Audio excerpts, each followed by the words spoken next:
Around the time I started the Rutgers EMBA program, my role was quickly changing. The company was scaling, more clients and employees, a broader reach, and higher stakes decisions. Marketing was no longer just about execution.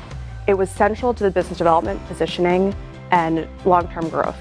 I was interested in pursuing the Rutgers EMBA program because I needed to make sure I had the responsibility of being the best leader at my company.